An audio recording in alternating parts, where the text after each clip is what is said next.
Good morning all of my dear students.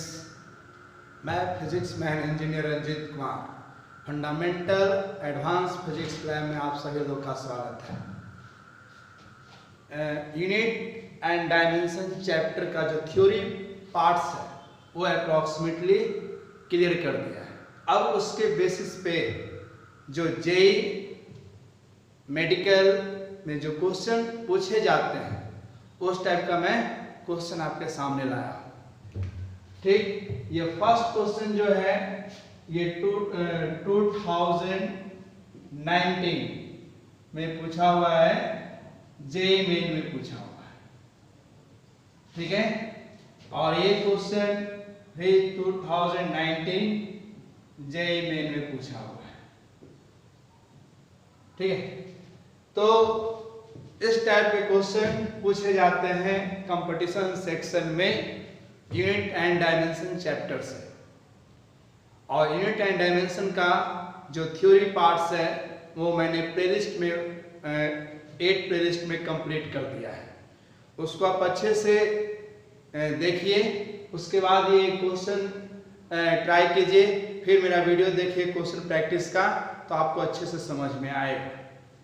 Now इसको हम discuss करते हैं। कुछ theory parts unit and dimension का क्लियर है। अब देखिए, सबसे पहले ये क्वेश्चन डिस्कस करते हैं। बहुत ही सिंपल क्वेश्चन है, बहुत ही सिंपल क्वेश्चन है। ठीक है, the force of interaction between two atoms, दो एटम्स के बीच में फोर्स लग रहा है, is given by this equation. इस इक्वेशन से दो एटम के बीच फोर्स लग रहा है। Where x is the distance, k is the Boltzmann constant, and T is the temperature, and alpha, beta are two constant. दो constant है, then the dimension of beta is.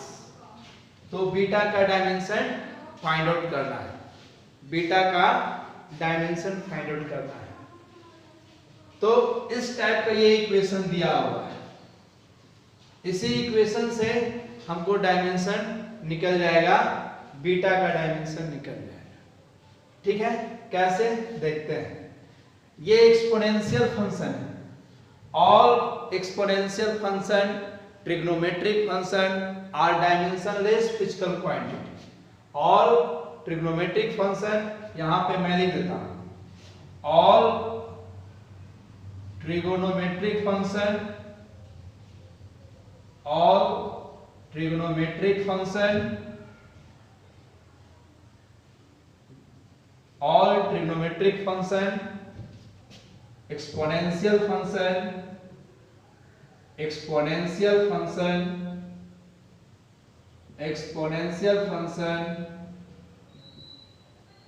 exponential function, logarithmic function, logarithmic function, logarithmic function are dimensionless quantity, are dimensionless quantity, are dimensionless quantity। तो इसमें जो ये term है, ये term क्या होगा, डायमेंशनलेस होगा। ये टर्म क्या होगा बाबू, डायमेंशनलेस होगा। मैं इस क्वेश्चन को सोल्व करूंगा, आप इसको स्क्रीनशॉट लीजिए, मैं एक पोर्शन डिलीट कर दे रहा हूं। ओके, मैं ये क्वेश्चन डिलीट करता हूं, और जो इक्वेशन है इस इक्वेशन से हेल्प से हम फाइंड आउट कर लेंगे बीटा का डायमेंशन निकालना है।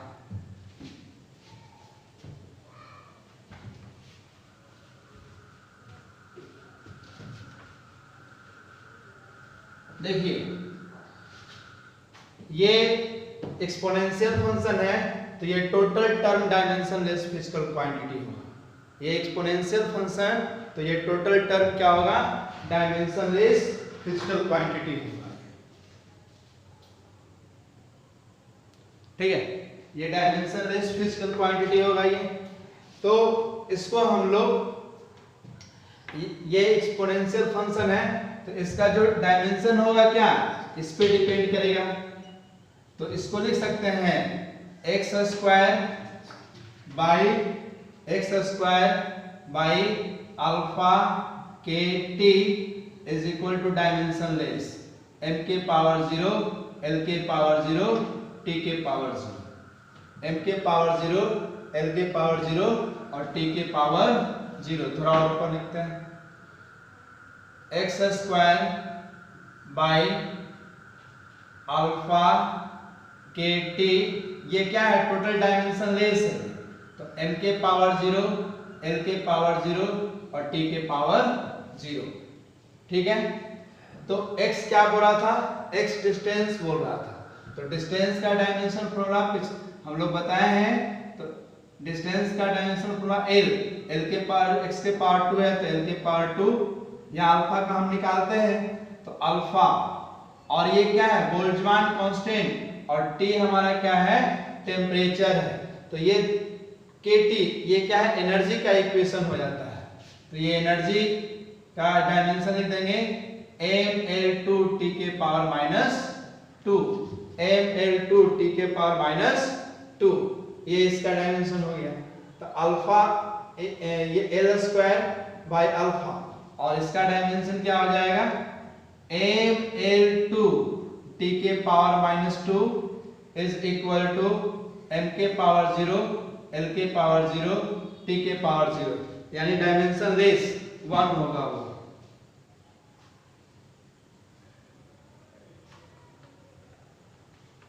ठीक है, अब देखिए यहाँ पे हम अल्फा का वैल्यू निकाल देते हैं, तो अल्फा का वैल्यू क्या हो जाएगा, अल्फा उधर चला जाएगा, इधर 1 हो गया, तो अल्फा इक्वल टू क्या होगा m के पावर 0 l के पावर 0 t के पावर 0 का वैल्यू क्या हो जाएगा 1, तो क्रॉस मल्टीप्लिकेशन किए तो अल्फा आ गया, तो alpha is equal to l square l के पावर 2 m के पावर 1 l के पावर 2 t के पावर -2, ये l के पावर 2 और l के पावर 2 कैंसिल हो गया, तो 1 बाई m t के पावर -2, ये हो गया m के पावर -1 और t के पावर 2। ये अल्फा का डायमेंशन आया, लेकिन अल्फा का डायमेंशन हमको क्वेश्चन में नहीं पूछ रहा है, पूछ रहा है बीटा का।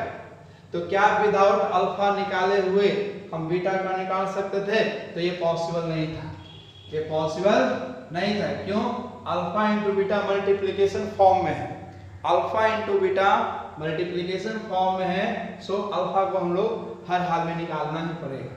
ठीक है, अब इसको हम इरेज करते हैं, तो अब जो इसका डायमेंशन होगा अकॉर्डिंग टू होमोजेनियस प्रिंसिपल, ये फर्स्ट टर्म और ये सेकंड टर्म, जो इसका डायमेंशन होगा वही इसका डायमेंशन होगा, ये तो टर्म पूरा डायमेंशन लेस था, जो इसका फोर्स का डायमेंशन होगा वही डायमेंशन क्या होगा अल्फा इंटू बीटा, यही तो होमोजेनियस प्रिंसिपल है। ठीक है, अब इरेज करते हैं, तो यहाँ पे क्या लिखेंगे, यहाँ पे क्या करेंगे, यहाँ पे dimension of force is equal to dimension of alpha into beta. तो फोर्स का डायमेंशन mL2 t के पावर -2, अल्फा का डायमेंशन m के पावर -1 t के पावर 2 इंटू बीटा। तो यहाँ पे इसको सोल्व करेंगे तो बीटा का डायमेंशन फॉर्मूला निकल जाएगा, तो m के पावर 2 m के पावर 1 l के पावर 2 t के पावर -2 डिवाइड बाय फोर्स का डायमेंशन mLT t के पावर -2, फोर्स का डायमेंशन mLT के पावर -2, और ये हो गया m के पावर -1 t के पावर 2, तब ये ऊपर चल जाएगा m के पावर 2 l और t के पावर क्या हो जाएगा 4। This is the dimensional formula of beta. देखिए कितना सिंपल क्वेश्चन पूछा हुआ है जेईई में 2019 का ये क्वेश्चन है। सो आप कंसेप्ट को समझने का कोशिश कीजिए, कंसेप्ट समझ जाइएगा, क्वेश्चन अपने आप सॉल्व हो जाएगा। जो प्रीवियस 8 वीडियो का जो लेक्चर है यूनिट एंड डायमेंशन पे, उसको अच्छे से देखिए, फिर ये क्वेश्चन सोल्व कीजिए, अपने आप ये क्वेश्चन सोल्व हो जाएगा। Is it clear? ओके, इसको आप स्क्रीनशॉट ले सकते हैं।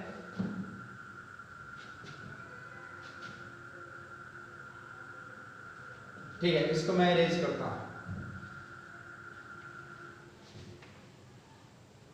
यदि कुछ इस क्वेश्चन में कोई डाउट है तो कमेंट सेक्शन में जरूर से जरूर डालिए कि सर यहाँ पे इस पोर्शन में हमको डाउट है। और सब्सक्राइब करना तो आप भूलिए ही नहीं, सब्सक्राइब कीजिएगा, वही मेरा फीस आपसे होगा। ठीक है, ये भी क्वेश्चन 2019 का ये क्वेश्चन है, 2019 का क्वेश्चन है on the basis of unit and dimension. जो पिछला क्लास हम लोग स्टडी किए हैं, uses application of dimensional formula, application of dimensional analysis, उसी के हेल्प से है। लास्ट लेक्चर का यही कहानी है। तो एक्सप्रेशन फॉर टाइम, टाइम का इक्वेशन निकालना है इन टर्म्स ऑफ, किसके टर्म में? कैपिटल जी के टर्म में जो ग्रेविटेशनल कांस्टेंट है, प्लैंक्स कांस्टेंट के टर्म में और स्पीड के टर्म में निकालना है। ठीक, तो सबसे पहले फर्स्ट स्टेप क्या है इसका? फर्स्ट स्टेप क्या है?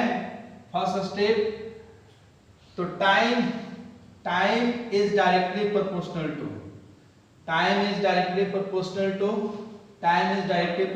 To gravitational constant, time is directly proportional to gravitational constant. और ग्रेविटेशनल कांस्टेंट कितनी बार आएगा हमको नहीं पता, इसका पावर मानिए x। फर्स्ट स्टेप है ये, time is directly proportional to, time is directly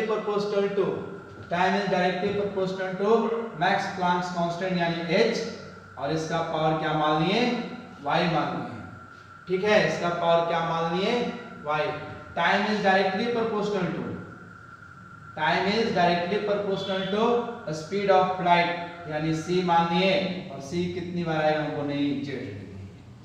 अब ये तीनों को कंबाइन करेंगे। फर्स्ट स्टेप हमारा क्लियर हो गया। फर्स्ट स्टेप हम ये बताए थे, आप वीडियो नंबर लेक्चर नंबर 8 देखिए, वहां पे ये बताया हुआ है। ठीक, आप सेकंड स्टेप में इसको क्या कीजिए? कंबाइंड कीजिए। सेकंड स्टेप में क्या कीजिए? कंबाइंड। तो टाइम इज, और प्रोपोर्शनलिटी साइन हटाइए, टाइम के प्रोपोर्शनलिटी साइन हुआ, प्रोपोर्शनलिटी कांस्टेंट कैपिटल जी के पावर x, कैपिटल जी के पावर x, h के पावर y और c के पावर z। ये इक्वेशन आया हमारा, और मेन इक्वेशन यही है, यही मेन इक्वेशन हमारा। इसी इक्वेशन से रिजल्ट आने वाला है, इसी इक्वेशन से रिजल्ट आने वाला है।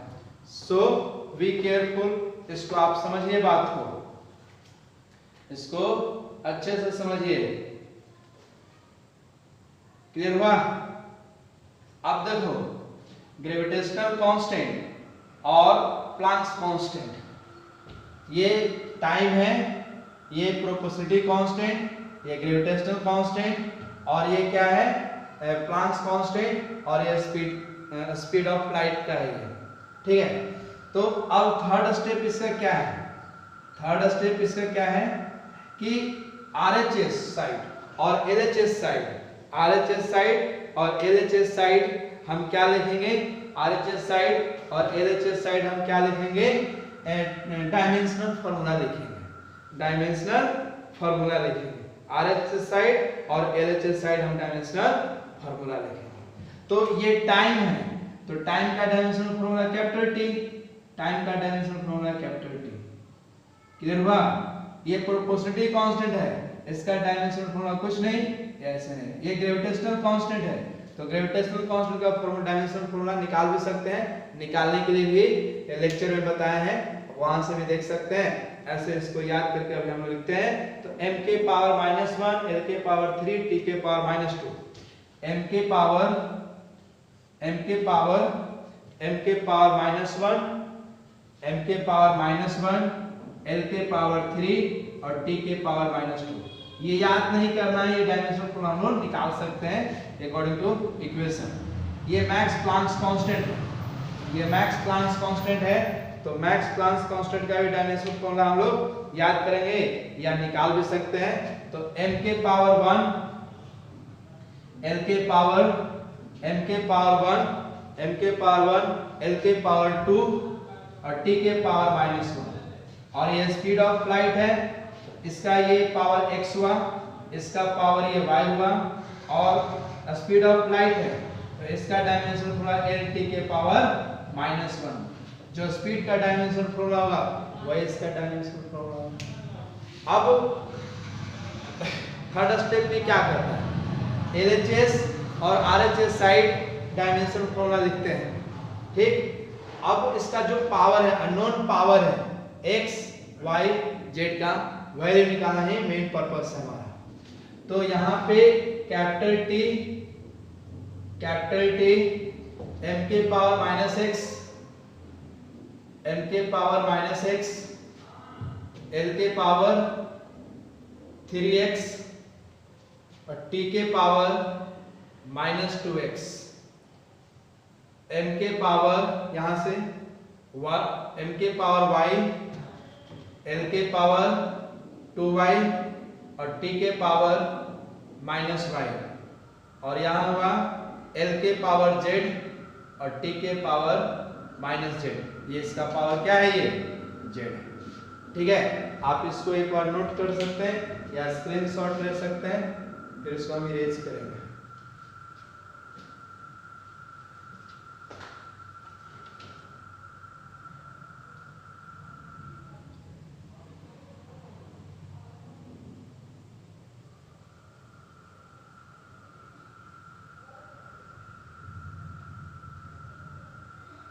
चलो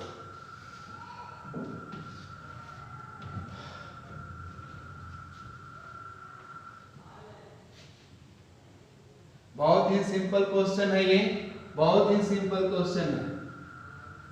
ये समझो कि तुम लोग को गिफ्ट में दिया गया है, इस क्वेश्चन को कभी छोड़ना ही नहीं है, ठीक है। 1 मिनट, ठीक है। इधर था t था ये, ठीक है, t है। तो सारे टर्म जो है एक साथ करते हैं, ये t हुआ, ये m जितनी बार है उसको m के पावर -x, m के पावर y, तो यहाँ क्या लिख सकते हैं, m के पावर y -x हो जाएगा। इसको सोल्व किए, l के पावर 3x, l के पावर 2y, l के पावर z, तो क्या हो जाएगा, l के power 3x plus 2y plus z और t के पावर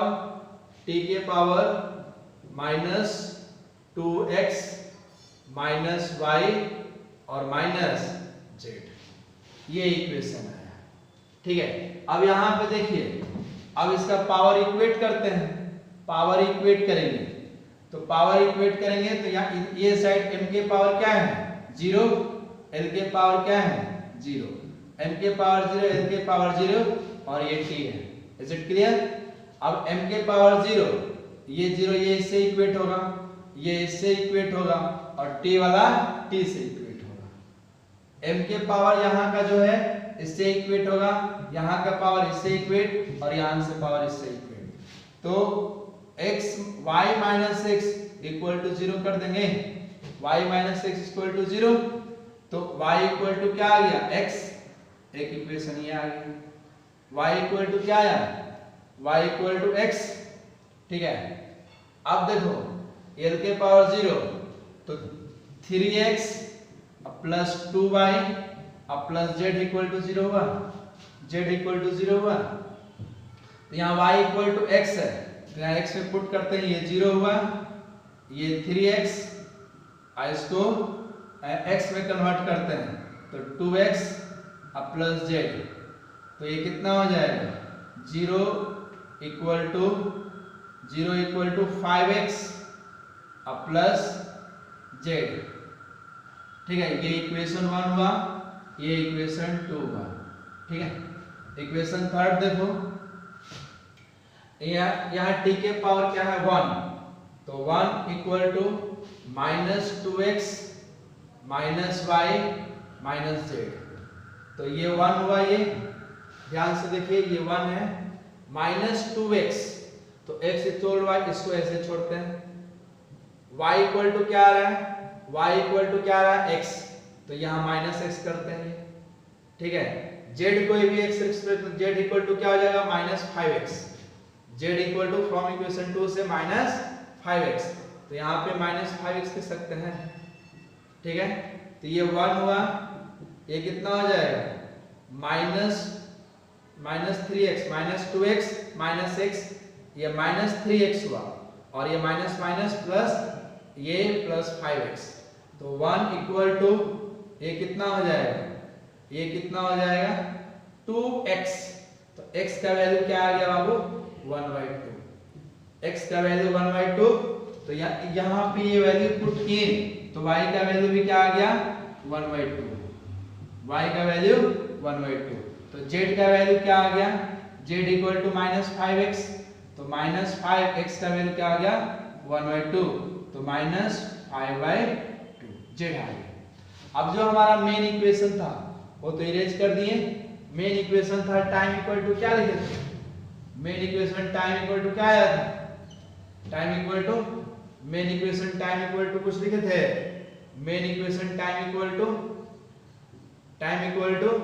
कैपिटल G, यहाँ पर कैपिटल G के पावर x, कैपिटल G के पावर x, फिर था प्लांक्स कांस्टेंट के पावर y और c के पावर z, इसमें x y z का वैल्यू पुट कर देंगे और वही हमारा इक्वेशन डिराइव हो जाएगा, ठीक है। इसको स्क्रीनशॉट लीजिए, ओके। देखिए तो t टाइम इक्वल टू क्या कर देंगे, टाइम इक्वल टू, तो g हुआ, और g के x इक्वल टू कितना आया था, 1/2, x इक्वल टू 1/2, h, तो h equal to y equal to क्या आया था, 1/2, और c, तो c इक्वल टू क्या था, माइनस 5/2 या माइनस 5/2, ठीक है। यही टाइम का इक्वेशन आया है, तो ये 1/2 सब में है, तो इसको लिख सकते हैं g के पावर 1/2 और h के पावर 1/2, और इसको लिख सकते हैं c के पावर 5 into 1/2, और 1/2 को रूट में डाल सकते हैं, 1/2 को रूट में, तो यहाँ भी 1/2, यहाँ भी 1/2, तो अंडर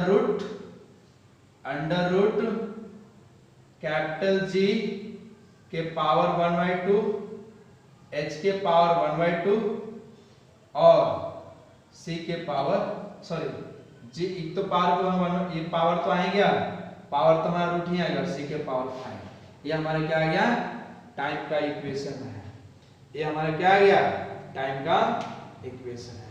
कोई डाउट, यही ये क्वेश्चन देखो, ये क्वेश्चन टाइम जरूर ले रहा है, हम तुमको समझा रहे हैं इसलिए टाइम लग रहा है, लेकिन जब तुम इसको सोल्व करना चाहेगा तो इसमें कोई टाइम लगने वाला नहीं है, समझ में आया बात, कोई दिक्कत नहीं है। एक बार आप अच्छे से इसको ट्राई कर लीजिए, फिर इसको बहुत फास्ट तरीके से आप बना लीजिएगा। फर्स्ट टाइम लगता है, हम आपको समझा रहे हैं इसीलिए टाइम लग रहा है, लेकिन कंपटीशन सेक्शन में आप विदिन 1 मिनट के अंदर ये सोल्व कर दोगे, मुझे पूरा उम्मीद है। ओके, तो आज हम 2 क्वेश्चन सोल्व किए हैं और ये दोनों क्वेश्चन हमारे प्रीवियस लेक्चर के कंसेप्ट पे डिपेंड है, इसीलिए हम ये क्वेश्चन बताए हैं। ये क्वेश्चन आपको समझ में आएगा।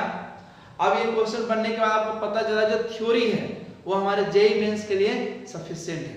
नेक्स्ट क्लास में हम लोग एक बहुत ही इंपॉर्टेंट टॉपिक्स है इसी से रिलेटेड, वो हम लोग स्टडी करेंगे। एरर से भी क्वेश्चन अराइज होते हैं, इससे इस पार्ट से क्वेश्चन अराइज होंगे और एरर से क्वेश्चन अराइज होंगे। ठीक है, नेक्स्ट क्लास में 2 क्वेश्चन और हम सोल्व कराएंगे जो जेईई मेंस में पूछा होगा। तब तक के लिए धन्यवाद, बाय बाय।